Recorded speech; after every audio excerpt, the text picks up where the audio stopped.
Irmãs queridas, irmãos queridos, eu vos saúdo em nome de nosso Senhor Jesus. Aqui estamos novamente nesta segunda-feira, preparando-nos para sentir a presença do querido professor Eurípides Bassanufo, que neste momento se encontra na psicosfera da Casa de Guará, proporcionando-nos a oportunidade de fazer este comentário evangélico, sobretudo com a inspiração dele e da veneranda benfeitora Joana de Ângeles. Portanto, meus queridos irmãos, nós vamos ter agora o capítulo de número 16 do Evangelho segundo o Espiritismo. Tem o título Não se pode servir a Deus e a Mamon. E a veneranda benfeitora Joana de Ângeles, no seu livro Jesus o Evangelho, à luz da psicologia profunda, ela na página 141, ela aborda uma parte deste capítulo com o título Propriedade. Na próxima segunda-feira, nós vamos estudar os itens 3 e 11, que ela aborda como a avareza. Portanto, hoje temos os itens 1 e 7, sugeridos pela benfeitora Joana de Ângeles, com o título Propriedade. Na próxima segunda-feira, ela sugere os itens 3 e 11 com o título A Avareza. Vamos notar o seguinte: nós já falamos em algumas oportunidades que, embora ela cite 2 itens como referência, normalmente ela aborda o capítulo todo, e nós estamos fazendo isso também, observando informes que nós possamos citar, enriquecendo o assunto, favorecendo a absorção com mais facilidade por vocês que nos estão acompanhando e, enfim, proporcionando uma semeadura em seus corações com muito amor, com muita solidariedade, para que vocês também aprendam essas informações, como nós também procuramos aprender, sempre sob a inspiração da veneranda benfeitora Joana de Ângeles e do professor Eurípides Bassanufo e também dos espíritos amigos que nos acompanham, vivenciando o Evangelho de Jesus a cada momento de nossas existências. Portanto, nós vamos começar com o Evangelho segundo o Espiritismo, de Allan Kardec, está ele aqui na minha mão, capítulo 16, o item de número 1, quando tem aqui uma passagem de Lucas, no capítulo 16, versículo 13, com a seguinte redação: não podeis servir simultaneamente a Deus e a Mamon. Mas nós observamos, pesquisando este livro, que é o Novo Testamento, atualizado, traduzido diretamente do grego pelo nosso irmão Haroldo Dutra Dias, que eu já mostrei aqui para vocês aqui, autografado por ele lá em Curitiba, e faz muito tempo, mas nós vamos aqui para ajudar vocês aqui, somente a leitura que nós podemos fazer aqui, 19 de março de 2011. Portanto, meus queridos irmãos, verificamos que ele, nas suas pesquisas, observou que a palavra mamon, com acento agudo no A, é de origem aramaica e significa, na sua essência, qualquer tipo de riqueza, ouro, pedras preciosas, escravos, enfim, riquezas como um todo. Por isso que nós fomos buscar neste livro aqui, aqui a Bíblia Thompson, de que nós nos utilizamos, muito interessante para as nossas pesquisas, nós fomos buscar em Mateus, no capítulo 6, versículo 24, a redação dessa passagem do Evangelho. Quando Jesus diz, lá em Mateus, capítulo 6, versículo 24, que vocês podem confirmar. Ninguém pode servir a 2 senhores, ou há de odiar a um e amar o outro, ou se devotará a um e desprezará o outro. Não podeis servir a Deus e às riquezas. Nesse caso, a palavra mamon foi substituída pela palavra riqueza, como o nosso irmão Haroldo Dutra Dias identifica como uma observação de rodapé sob número 6, que é uma palavra de origem mamon, de origem aramaica. Portanto, significa também riquezas em todas as suas formas. Vamos então agora continuar buscando no Evangelho segundo o Espiritismo de Allan Kardec, capítulo 16 e o item 14. Quando nós temos aqui uma observação muito importante: nada vos pertence na terra, nem sequer o vosso pobre corpo. A morte vos despoja dele, como de todos os bens materiais. Ou seja, nós somos depositários e não proprietários, não vos iludais. Deus vos emprestou. Temos que prestar-lhes restituição, prestar contas da administração que fizemos com esse patrimônio. Nós somos apenas usufrutuários. Vamos continuar então. Quando aqui está escrito: não vos julgueis com o direito de dispor em vosso exclusivo proveito daquilo que recebestes, não por doação, mas simplesmente como empréstimo. Todos os bens materiais são nos concedidos por Deus como empréstimo. E aí eles continuam: o amor aos bens terrenos constitui um dos mais fortes obstáculos ao vosso adiantamento moral e espiritual. E aqui nós temos no item 9 a verdadeira propriedade. Quando aqui nós temos o espírito protetor, não é aqui, Pascoal, Genebra, 1860, que se redigiu essa mensagem, foi psicografada. O homem só possui em plena propriedade aquilo que lhe é dado levar deste mundo. Do que encontra ao chegar aqui e deixa ao partir, goza ele enquanto aqui permanece, e pronto. Ele tem simplesmente o usufruto da propriedade, porque ele não pode levar nada, tudo é concedido por Deus. E aí vem a pergunta: que é então que ele possui? A resposta dada pelos espíritos: nada do que é de uso do corpo, mas tudo que é de uso da alma. E aí nós temos dois parênteses para identificar: a inteligência, os conhecimentos adquiridos em várias reencarnações, as qualidades morais. É isso que eu particularmente coloco como um currículo espiritual. O que você tem das qualidades morais, da sua inteligência, dos seus conhecimentos, são propriedades que você pode usar e acompanhou você quando reencarnou e nos acompanha como nos acompanhará também quando nós partirmos de volta para a verdadeira vida. Mas no item 7, no mesmo Evangelho segundo o Espiritismo de Allan Kardec, capítulo 16, quando Jesus disse ao moço, aquele moço rico, que o inquiria sobre os meios de ganhar a vida eterna, repare, lembre-se: bom mestre, o que é que eu devo fazer para ganhar a vida eterna? Aí Jesus retruca: bom, somente o Pai o é, mas desfaze-te de todos os teus bens e segue-me. Não pretendeu de certo Jesus estabelecer como princípio absoluto que cada um deva despojar-se do que possui e que a salvação só a esse preço se obtém, mas apenas mostrar que o apego aos bens terrenos é um obstáculo à salvação. Jesus deu conselho àquele jovem, e vocês daqui a pouco vão saber por quê. Por que é que ele precisava fazer aquilo? Nós vamos então continuar.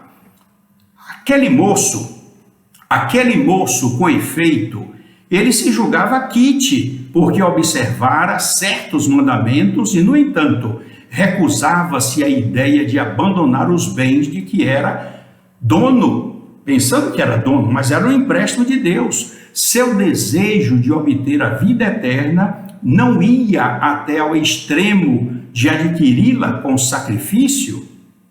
A querida professora Amélia Rodrigues, no livro Primícias do Reino, está aqui que eu trouxe para mostrar para vocês, é um dos meus favoritos.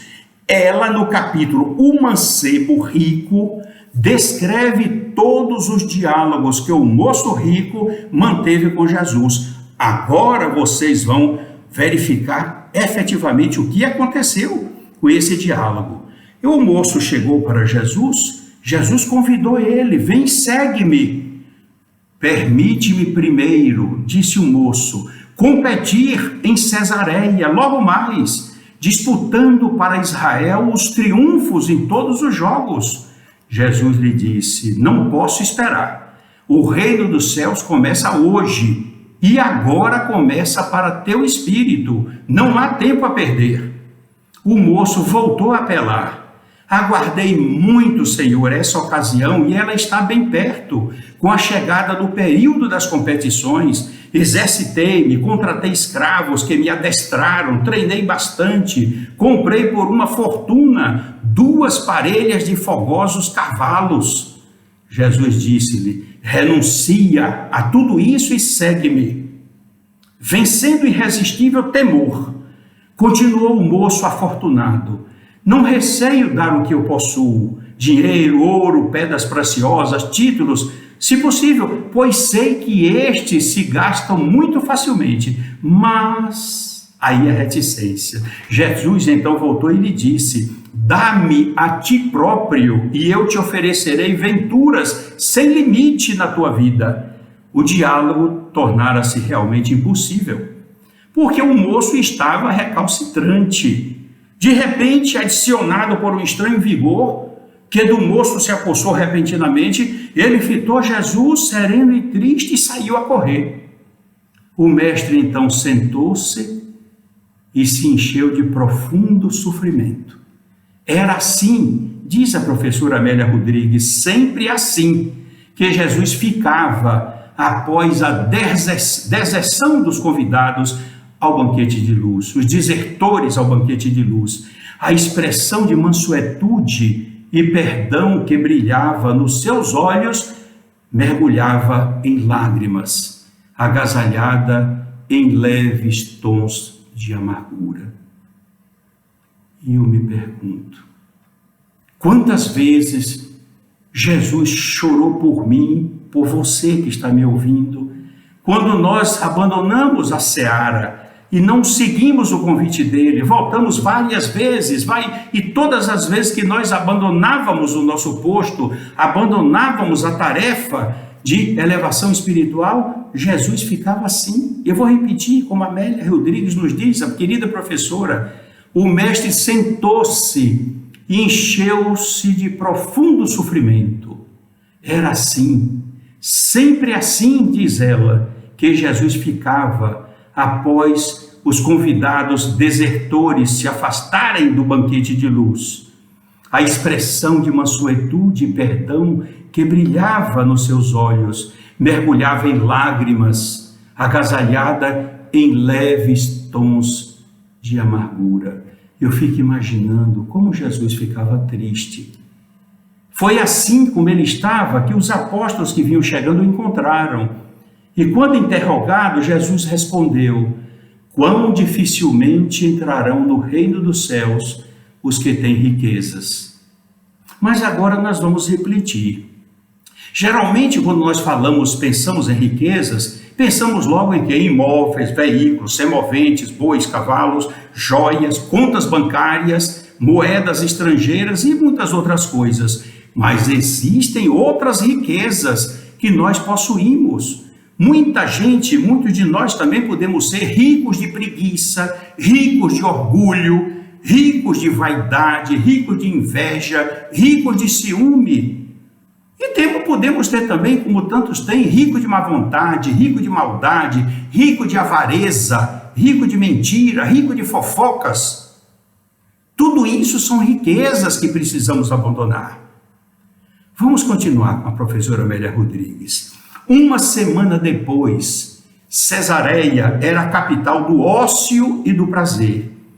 Terminam as competições de bigas naquele momento. O que são as bigas? Vejam aqui. Esse aqui é um modelo, olha aqui, a biga romana. Biga romana.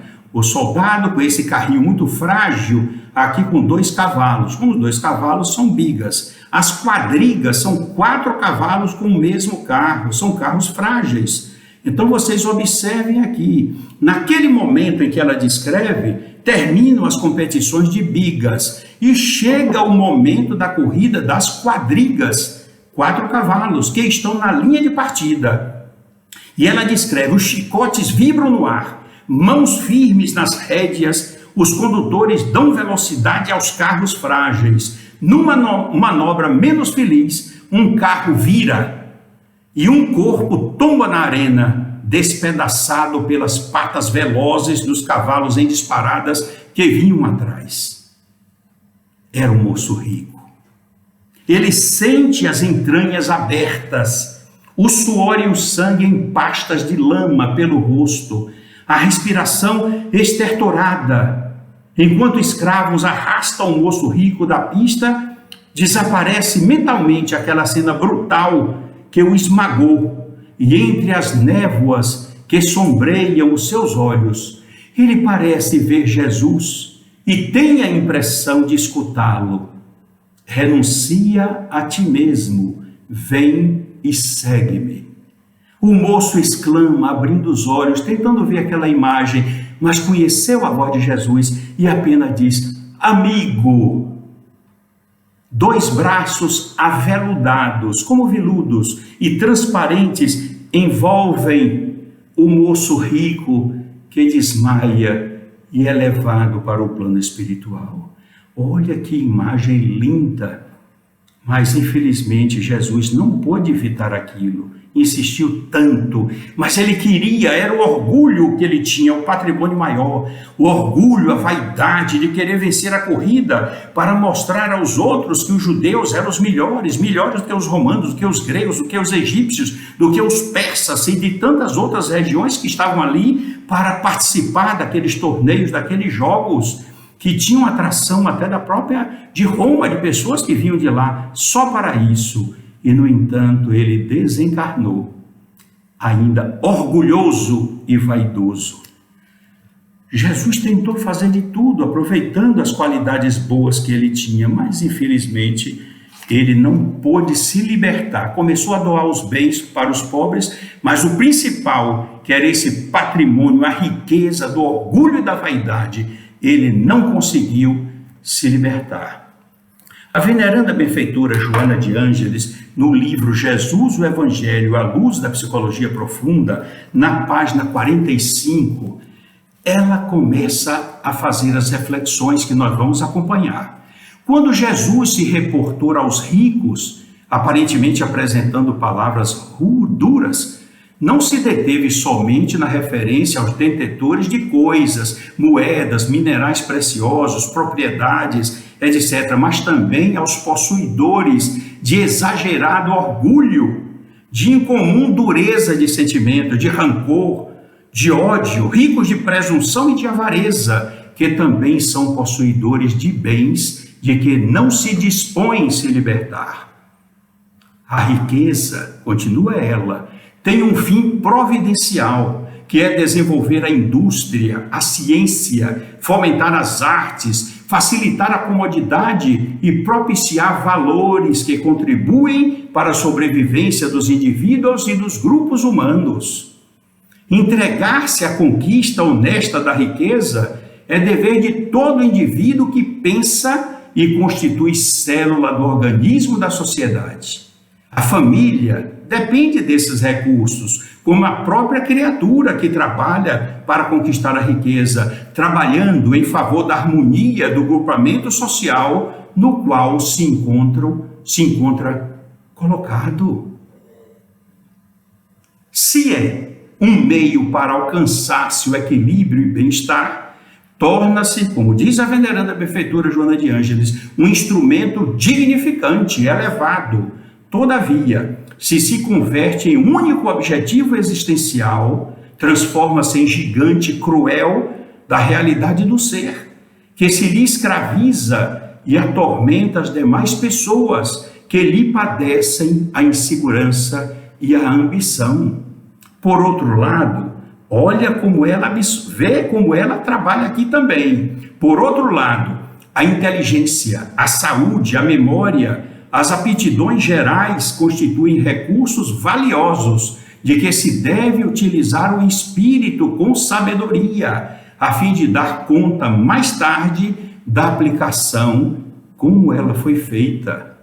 Vamos agora aproveitar a oportunidade deste momento, trazendo para vocês o livro Luz nas Trevas, no capítulo 27, como recomendações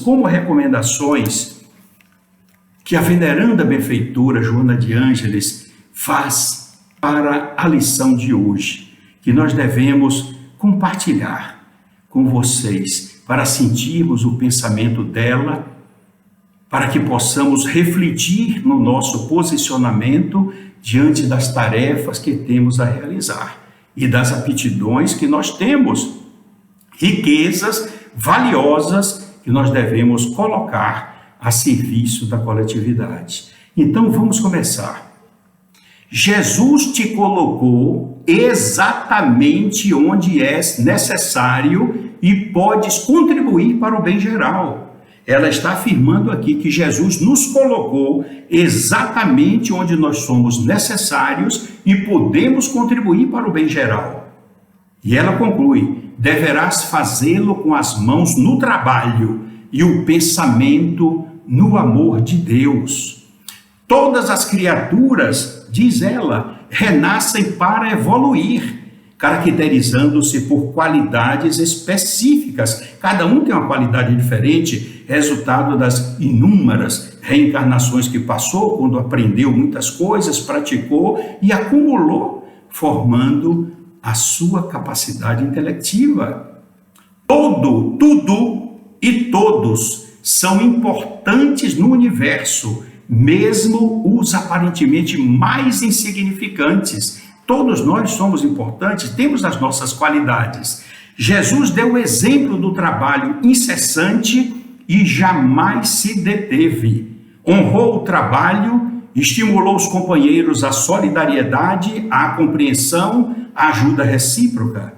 Equipou todos os apóstolos e companheiros e seguidores que o ouviam com os sublimes sentimentos do amor, preparando todos eles para a ascensão e o porvir para o futuro. A seara é de Jesus. A veneranda benfeitora Joana de Ângeles nos diz: a seara é de Jesus, e foi ele quem te convocou à tarefa. Eu vou repetir agora, me colocando no meio também: a seara é de Jesus, e foi ele quem me convidou, foi ele quem me convocou, foi ele quem convocou você também à tarefa dele. Se cada um desistisse de servir ante a resistência da má vontade de outras pessoas, o mundo humano estaria muito pior. Portanto, ela diz: não desista nunca do bem por obstrução dos egoístas. Não deixe que te paralisem a movimentação e amarrem as tuas mãos. Isso é muito importante. Se cada um desistisse de servir a humanidade, de praticar o bem ante a resistência e da má vontade de outras pessoas, o mundo humano estaria muito pior. Não desista nunca de fazer o bem por obstrução dos egoístas. Não deixe nunca que te paralisem a movimentação e amarrem as tuas mãos. A seara permanece grande e os ceareiros ainda são muito poucos. E alguns deles são levianos e insensatos. Engrandece os teus dias com a glória do teu serviço. Faze do teu serviço a tua marca registrada, que assinale a tua passagem pela terra. E ela conclui aqui com um pensamento maravilhoso: tudo passa, mas o amor permanece. E o Cristo de Deus triunfa sobre tudo e sobre todos nós. Que coisa linda, meus queridos irmãos, que vocês podem ver como é sublime esse pensamento que nós temos nesse estudo de hoje. Como é bonito, como é completo, como realmente nos proporciona meios de refletirmos, realizarmos as nossas reflexões e observarmos quanto nós temos tanto a realizar. Somos os trabalhadores da última hora e precisamos aproveitar o tempo que nos resta para fazer o máximo de bem, de caridade, exteriorizar o nosso amor ao próximo, fazer o máximo e o melhor possível, como se nós fizéssemos para o próprio Cristo. Ari, mas você já nos lembrou aqui, em Mateus capítulo 25, versículos 31 e seguintes, o próprio mestre nos diz: todas as vezes que vocês fizerem alguma coisa a esses mais pequeninos, aos mais necessitados, eu considero é a mim que vocês estão fazendo. Sentai à direita, benditos de meu Pai, para o lugar que está preparado para todos aqueles que procedem assim, que estão encarnados e desencarnados e podem trazer, realizar o alívio para o sofrimento dos outros em meu nome. Por isso, meus queridos irmãos, não percamos tempo em nossas vidas com reclamações. A veneranda benfeitora nos afirma que não nos cabe reclamar em momento algum, pelas oportunidades que Deus nos proporciona em nossas reencarnações, especialmente nesta, com o conhecimento da doutrina codificada por Allan Kardec. Nós temos todas as nuances necessárias que nos proporcionam agir com segurança para favorecer o nosso crescimento espiritual, seguindo as pegadas luminosas do nosso querido Mestre Jesus. Vamos trabalhar, não vamos agir, atuar esporadicamente como alguém descomprometido com as lições que Jesus nos oferece e com os ideais de amor que Jesus implantou na terra. Sejamos persistentes, habituais no exercício da caridade, absorvendo todo o conhecimento que a doutrina nos oferece, para podermos transmitir para os necessitados, orientando sempre, apontando o caminho da casa espírita, que breve estarão de portas abertas, oferecendo a palestra esclarecedora, iluminada para a orientação daqueles que procuram interpretar o pensamento de Jesus através do seu evangelho, indicando o passe espírita, a água fluidificada, a oração que nos liga diretamente ao Pai, benfazeja em todas as circunstâncias, para nos iluminar, nos asserenar e seguirmos sempre vencendo todos os obstáculos e a nossa própria inferioridade, fazendo a semeadura do bem e do amor em todos os lugares em que nós estivermos, porque estamos sempre a serviço de Jesus de Nazaré.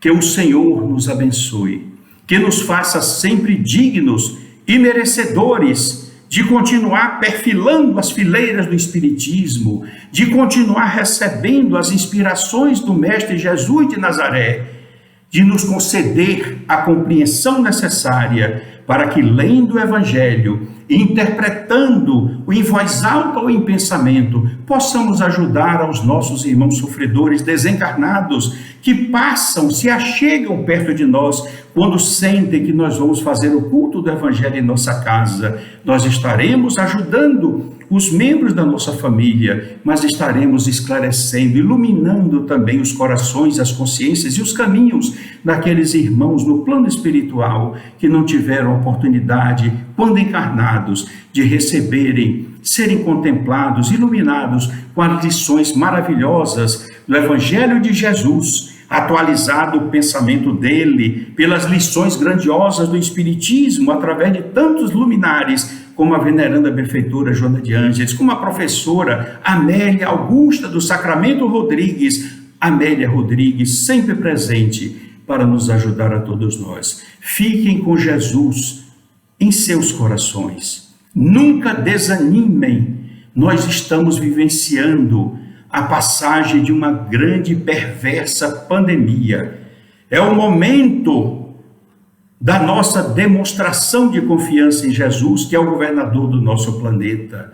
É o momento do nosso testemunho, é o momento de agigantarmos a nossa fé e continuarmos intimorados, determinados na semeadura do bem, aguardando que Jesus, comandando o nosso planeta, esta nave maravilhosa, da cor azul, como os astronautas já viram, nosso planeta azul, possa nos conduzir pelos caminhos, claro, algumas vezes íngremes, algumas vezes dificultosos, para que a nossa vontade permaneça cada vez firme e fiel às lições do Evangelho de Jesus, na direção, concorrendo para que o nosso planeta se transforme como está acontecendo num planeta de regeneração. Deus os abençoe, meus queridos irmãos, que inunde os seus lares com muito amor, com muita luz, com muita paz, e que permita sempre que o nosso querido Jesus de Nazaré alargue a nossa compreensão e nos faça, como pediu o Pai Francisco de Assis, lá na Úmbria, na Itália: ó Senhor, faze de mim um instrumento da tua paz, do teu amor e da tua luz. Que os céus abençoem os seus lares e que Jesus os envolva com a imensidade do teu amor de misericórdia. Que assim seja. Fiquem com Jesus, com Deus e com Maria de Nazaré no coração. Que assim seja.